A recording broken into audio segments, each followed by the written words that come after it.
in here because the world is changing, and this industry has typically responded quite well to change. I go back long enough that I remember when OBD came on board, it was going to be the end of everything because none of us knew anything about computers. Some of us still don't know anything about computers, but I digress. And then, of course, fuel injection. I spent most of my career in the media business publishing all the magazines we grew up reading, and you would have thought that I was creating an insurrection when a guy named Jeff Smith, who was the editor of Hot Rod, bolted fuel injection on a Chevelle because nobody really knew how to deal with fuel injection. Well, of course, now that's all we see.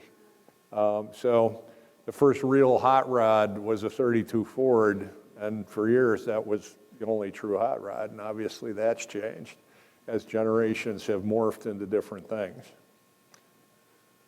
So I love this quote from Jack Welch. If the rate of change on the outside exceeds the rate of change on the inside, the end is near, and we need to change before we're forced to change. And I think that's why everybody's sitting in here. And I've just got a few examples of that that we're all aware of. I mean, what would have happened if Blockbuster had really anticipated streaming? And I love these two slides too. Can you see the one car in this picture? This is 1900 in New York City, Fifth Avenue. There it is. Everything else is horses. Okay, now can you spot the one horse? And that's just in a short span of time. That's how fast things changed.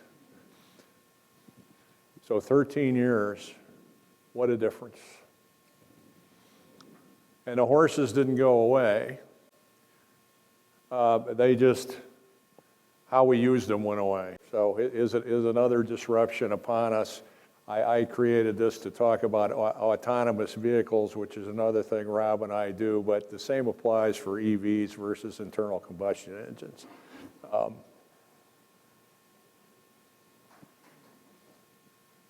We're not going to stop wanting to drive, even if autonomous cars do come on the scene. We're going to figure out a way to do it. So one of my favorite sayings from my military days: improvise, adapt, and overcome. That's what we need to do. I think that there's a big question out there in our industry about if you're a shop owner, if you're a technician, right, and if you're working in this space, when is the right time to begin to pivot into how do I add EV or hybrid vehicles into my business? And it's, we had a call before, I don't know, a couple weeks ago, right, as we were talking about this, and one of the things that came up for all of us that I just want to be sure is out there in this room is safety, right? There are a lot of fixers, there are a lot of MacGyvers in our industry, there are a lot of people that feel like they can just get in there and figure it out, right? They can just get in, and once they get their hands on it, they can figure it out. I don't think you can with EV. I think you really have to get some training and education about safety first. Just to tag off of what you just said, is first, we're all talking about these 11-second and all this. 80% of the people are going to want to know, I'll go there in 30 seconds. I don't have to go there in 11. I want to know that my battery is going to last for X amount of miles. Or I just hooked up my boat and I got a 200-mile ride with a trailer behind me. I want to know I can get there to charge them in. And there'll be probably a heck of a lot more figuring out of tuning and such with that technology. As far as like when we're talking about, we don't have that information, or that won't be released, or I guarantee you in this room, there are more than a handful of people who are going to figure out. The human brain figures things out, because everybody in this room is probably smarter than the person that put those codes in, and they'll figure a way out. Absolutely. And then just quickly though, when you said safety, I just happened to be at a place where they had a car, and a guy was going to put an accessory on a car, and the car apparently had a little squeak, and he was going to drill a hole and put a pop rivet. And I just happened to walk in. I go, "What are you doing?" oh, I'm going to drill a hole here. You can't just drill a hole. What's behind where you're putting the drill bit? You know, and then I had to give the guy a quick lesson on where the power cables and stuff ran in the car. But everybody here is going to figure out more than I know. By this time next year, you know, I'll be sitting in the audience and somebody will be way smarter than me. But it's just, it's infinite, you know, the amount of information the public wants is in every aspect. It's not just in who could go the fastest, who go in the corner, who has air suspension, who has the new hydraulic suspensions, which most of them is, that's the new thing. So. In addition to that, you know, we're focused on demand. Is it happening? I'm blessed with the contacts that I have with chassis builders and car builders, high-end car builders. And the feedback that I'm getting from some of them, it tends to rotate where they are in the country, but if they're in Southern California in particular, or even Central California, close to 50% of the new builds, the inquiries from the buyer, from the customer, is they do not want a Coyote, they do not want an LS, they want an EV. So these chassis shops are turning to companies who manufacture control systems or diagnostics saying, okay, people want this, I have to do it, how do I do it? So the education component is critical, and there's some really good educational programs out there, but in addition to that, it just tells me again that the appetite is there, and virtually at every level. Can I add something to that too? I don't know if there's anyone in the room that's in collision, but this is going to be one of the first segments of our industry that's really going to be impacted by hybrid and EV vehicles. So we're on both sides. My business is in the aftermarket and with OEs, and oftentimes as OEs go, so then follows the aftermarket, right? And what we're seeing is that a lot of the global OEs are saying, particularly as it surrounds safety, we talked about Florida a second ago, right? That ensuring that battery compartments, that battery enclosures and battery electric systems are completely sealed, factory safe at all times, can be impacted by something as small as a collision that leaves a mark 4 inches or greater, okay? If you drive like me, and curbs and medians do not slow me down, okay? I got places to go. So if you're driving like me, a 4-inch mark on the undercarriage of my car, all day long, again and again, right? The torsion, the power from that is enough to put pressure on a battery pack that it needs to be checked so that you don't get water intrusion, IP67, IP68, these are ingression standards that are global. And if there is a tiny, minuscule leak and you get water in there, what's going to happen? You've got Florida, and now you've got a day, a week, a month later, spontaneous combustion. You've got a catastrophic thermal event, right? None of us want that. And what do? When you bring a vehicle in that's been any size collision, do you pull it into your shop and risk that a day, a week, a month later, it's going to end up, right, with a fire? So you have to be able to understand, I think, and get that education to know how to contain it, where you can put it, what you can touch on it, how to do a pre-check on the collision side, a pre-scan to make sure that it's safe to work on, it's safe to pull into your shop. Yes, sir. Question. Do you see hydrogen fuel cell as something that's going to happen, or is that just a pipe dream? You know, you want to be out front, you don't want to be so out front there are no customers for it, but is that something that we should be looking at? I don't want to overspeak my place. My son, who's here now, hopefully he can run my company so I can do the vacation and everything I just heard about. But he was in 5th grade, and I did the BMW fuel cell presentation for him. So that has to be very far along with car companies. I think it's a lot farther along than we know, because it was supposedly working, and that's 16 years ago. Yeah, I'm a firm believer that BEV is literally battery electric vehicles are stepping stones. So they're going to be the CD. Hydrogen is the ultimate solution for a global platform. You can't have an EV in a country that's a developing country because they don't have the electrical infrastructure to support it. With the fuel cell technology and hydrogen generators, you can have generators on site with renewable energy using solar, wind, or turbine to generate the energy to pull the hydrogen from the atmosphere that can be pumped into a vehicle. So personally, my eyes are hyper-focused on EV right now because it's a required stepping stone. But as time comes up, the lack of infrastructure requirement for hydrogen fuel cells is nothing short of amazing. So, and you can still use hydrogen in an internal combustion engine, so we can have stuff that makes noise as well, not just fuel cell. There's a couple of them here at the show, right? Yeah. Mike Copeland Arrington, yep. at Arrington. he's got Harrington's, one. yeah. Really cool. It's impressive. Yeah, interesting. Good?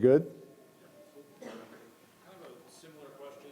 Do you think there's a place in the future for plug-in hybrids, EV, those sorts of things, either in the OEM or in the aftermarket? So do you mean, so I can speak from the performance and conversion side. So imagine a late model LS with a blower on it. And it's a big blower. And let's just say it produces an additional 250 horsepower as a result of that blower. The blower belt system itself can require up to 100 horsepower just to drive the blower. Now, what if you were to take that blower off and put in an electric motor, then a hybrid battery pack in the vehicle, and just use the same bracketry, same belt, everything? You can now have 100 plus horsepower 100% of the time on call. And then as you're cruising and driving or decel, you can do a regen system to regen your battery packs or ultra caps. So I believe that, like, I don't know if anyone saw what Borla did. I think it's, I don't want to use it. I think it's, Borla just introduced an electric system, speaker system that gives an exhaust sound to an OEM EV. It's kind of cool, and it's funny the things we do to satisfy what we're accustomed to. That being said, I find it hard to believe that people who are making superchargers aren't looking at this and saying, wait a minute, there's two solutions here. And this is where it gets really, really exciting to me. When you put a blower package on a late model vehicle, you have to deal with the OEM warranty. And more importantly is the ARB, or some sort of CARB exemption. And that, in today's world, is extremely challenging and extremely costly. Now, what if you could say, I can give you 100 horsepower and no worries with an EO?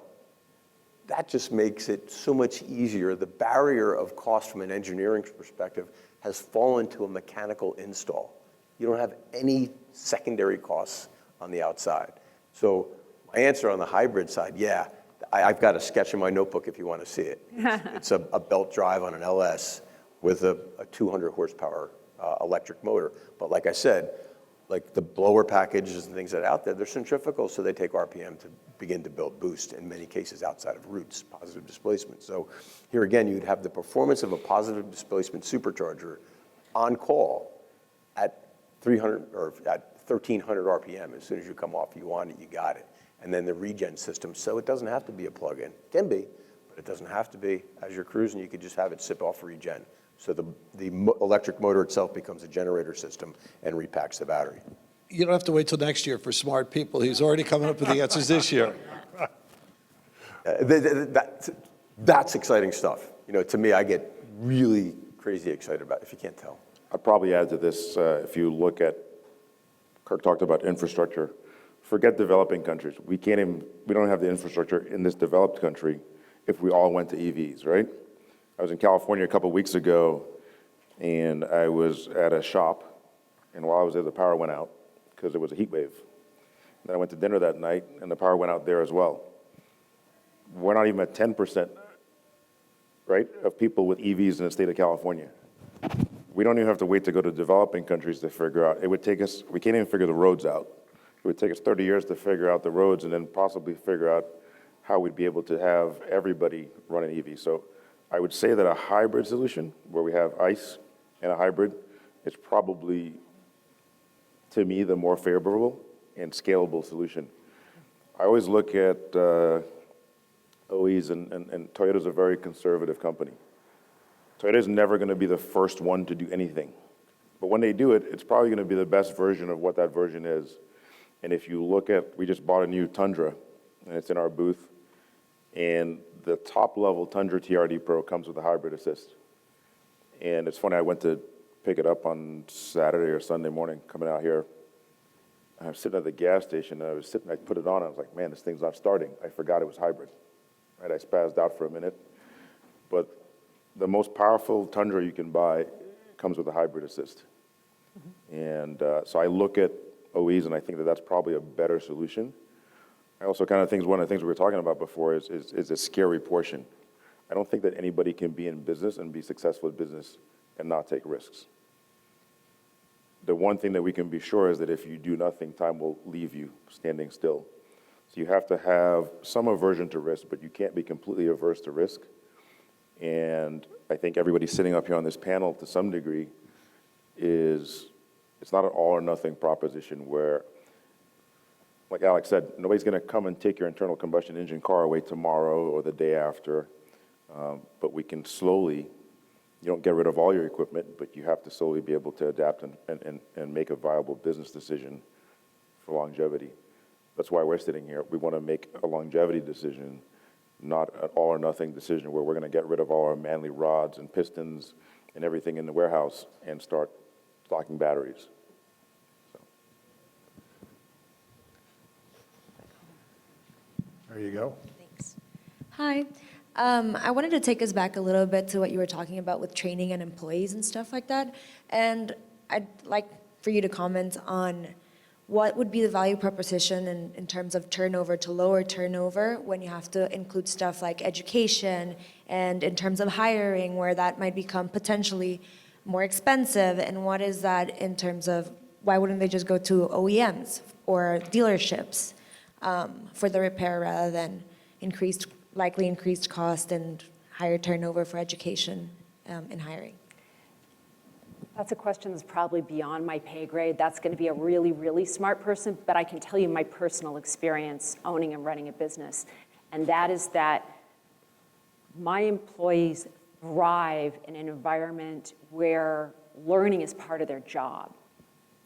And for me personally, I can say the only jobs I've ever hated in my life, and I've worked my entire life, are those that were just flat, that you were doing the same thing again and again, right?